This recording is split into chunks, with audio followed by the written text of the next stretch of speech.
నమస్తే. శ్రీ గురుభ్యో నమః. శ్రీమాత్రే నమః. ఆదిత్యాయ చ సోమాయ మంగళాయ బుధాయ గురు శుక్ర శనిభ్యే రాహవే కేతవే నమః. మే మాసంలో రెండవ పక్షం ఫలితాలను చూద్దాం. అంటే 16వ తారీఖు నుండి 31వ తారీఖు వరకు ఉండేటువంటి ఫలితాలు ఎలా ఉంటాయి, వాటి యొక్క ప్రభావం ఎలా ఉంటుందో చూద్దాం. ప్రతి మాసం లాగానే మాస ఫలితాల్లో ముఖ్యంగా మే నెల 2026 గాను మాస ఫలితాలని చూద్దాం.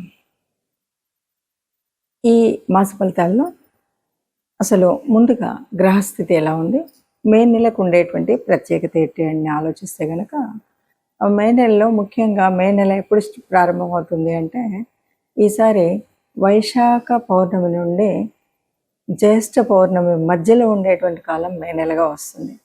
ఇది ఒక విశేషమైతే ఇక రెండవది ఇందులో కత్తెర్లు అంటాం కదా, ఆ కార్తీ రావడం అంటే సూర్యుడు కృత్తికా నక్షత్రంతో కలిసి ఉండడం అనేటువంటిది. ఇది ముఖ్యంగా కత్తెర్లు అని ఎందుకు చెప్పుకోవాలి అంటే ఈ సమయంలో చేయవలసినటువంటి శుభకార్యాలు చాలా వరకు చేయకుండా ఉండడం అనేటువంటిది చేస్తుంటాం కాబట్టి ఈ మాసంలో ఇది ఉంటుంది. అంతేకాకుండా మనకు ముఖ్యమైనటువంటిది హనుమత్ జయంతి, అంటే 2 సార్లు చేస్తూ ఉంటారు.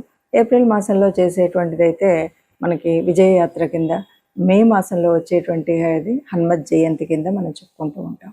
సో ఈ ప్రత్యేకతతో మొదలయ్యేటువంటి ఈ మాసంలో మరి గ్రహస్థితి ఎలా ఉందో చూద్దాం.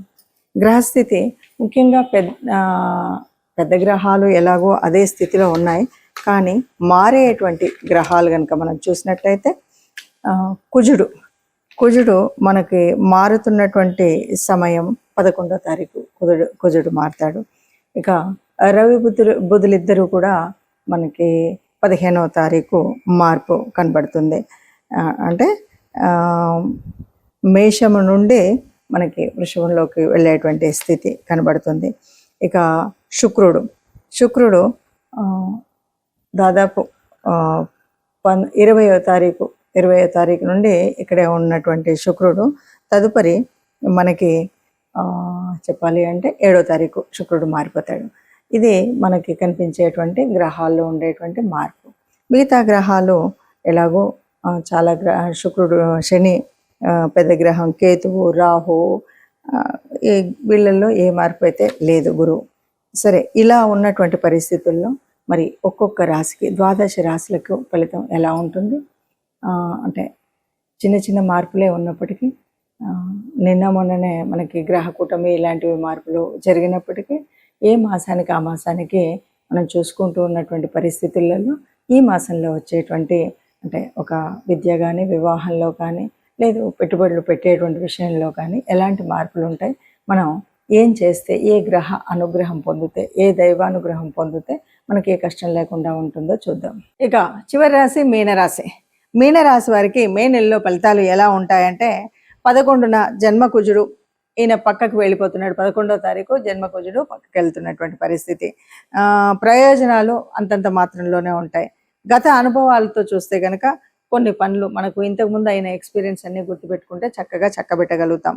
కుటుంబ వ్యక్తులు మనకు కలిసి రాగలుగుతారు, మనకు కలిసి సపోర్ట్ చేస్తారు, ఏ విషయంలోనైనా మనకు సపోర్టివ్గా ఉంటారు.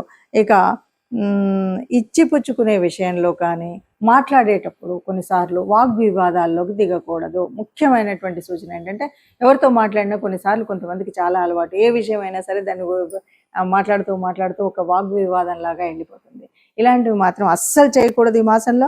అలాగే ఎవరికైనా ఏ వస్తువు, చిన్న వస్తువైనా పెద్దదైనా ఇచ్చిపుచ్చుకోవడం అనేటువంటిది మనం తెచ్చుకునేది కానీ ఇవ్వడం కానీ, ఇవ్వకపోతేనే మంచిది, తెచ్చుకోకపోతేనే మంచిది అనే విషయంగా ఉండాలి. ఆ విషయంగా జాగ్రత్తగా ఉంటే బాగుంటుంది. ఇక మొదటి పక్షం కంటే కూడా మనకి రెండో పక్షంలో కొద్దిగా లాభదాయకంగా ఉంటుందని చెప్పొచ్చు.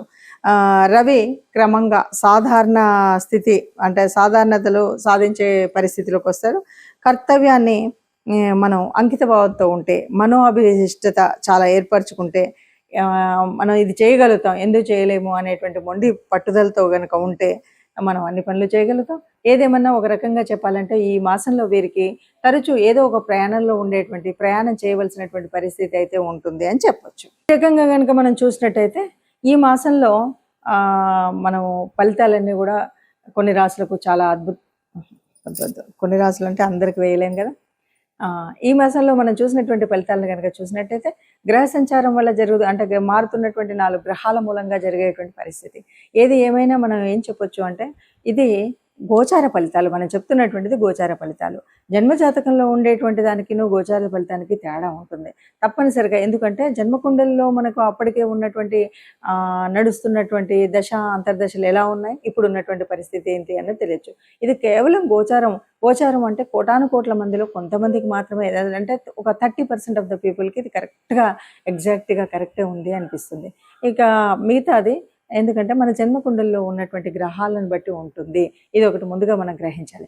ఇక రెండవది, ఇప్పుడున్నటువంటి పరిస్థితుల్లో ముఖ్యంగా ఈ మాసంలో మనకి ఏ గోచార ఫలితం ఎంత అంటే మనం అనుకున్నటువంటి పరిస్థితుల్లో ముందుకు వెళ్ళనివ్వట్లేదన్నా, అనుకున్నది ఇంకా బాగా జరగాలన్నా తప్పనిసరిగా దైవానుగ్రహం కావాలి, గ్రహం కావాలి.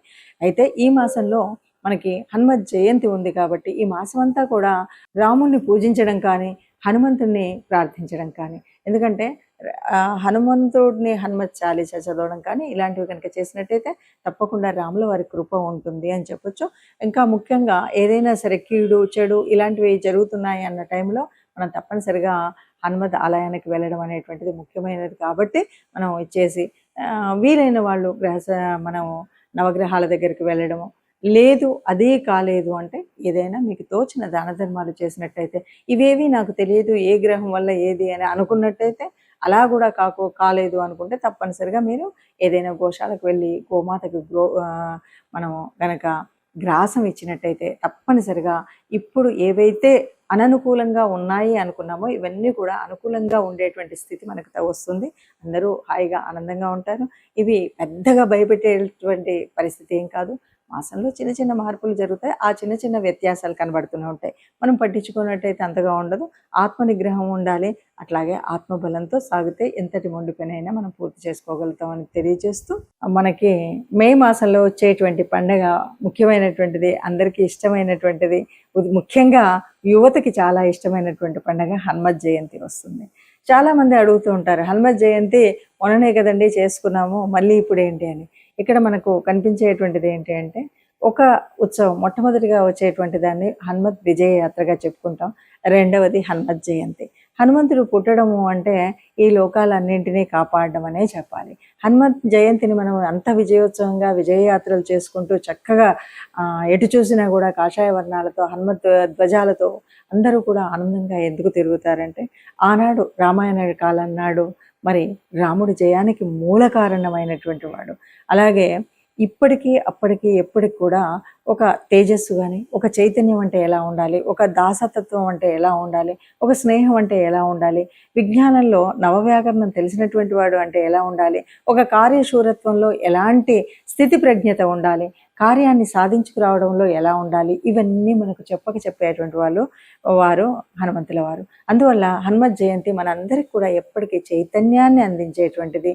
ఒక పనిని నిర్విఘ్నంగా పూర్తి చేయగలిగే శక్తి సామర్థ్యాలు కావాలి అంటే హనుమత్ జయంతిలో మనము ఆ రోజు హనుమంతుడిని ప్రార్థించడం, పూజించడం, హనుమాన్ చాలీసా చదవడం, మరి దండకాన్ని చదువుతామా, లేదు సింధూరాన్ని వేయిస్తామా, వడమాల వేయిస్తామా, ఇవి ఏమున్నా సరే ఇవన్నీ కూడా మన పూజా విధానంలో ఒక భాగమే అనుకుంటాం. హనుమత్ దేవాలయాల దగ్గరికి వెళ్ళి చక్కగా మన వాహనాలని ఏ రకమైన ఇబ్బందులు రావద్దని పూజించుకోవడం, మనం అక్కడికి వెళ్ళి నాకు ఏ రకమైనటువంటి దుష్ట పీడలు ఇలాంటివి ఏవి నా శరీరానికి రాకూడదని దైవ అనుగ్రహం పొందడం, ఇవన్నీ ఒక ఎత్తు.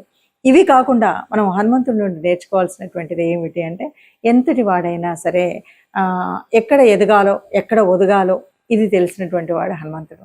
ఎక్కడ స్నేహాన్ని ఎలా చేయాలో, ఎవరితో ఎలా మాట్లాడాలో, అంటే నవవ్యాకరణ పండితులు. అలాగే గురువు దగ్గర ఎట్లా ఉండాలో, మరి ఆయనకు సాక్షాత్తు సూర్యభగవాన్ని గురువుగా తాను రిక్వెస్ట్ చేసిండనే చెప్పాలి అంటే, ఎందుకంటే సూర్యభగవానుడు నిరంతరం చెలిస్తూ ఉండేటువంటి ఆయన దగ్గరికి తనతో పాటు తిరుగుతూ నవవ్యాకరణాలను నేర్చుకున్నటువంటి మహాపండితుడు.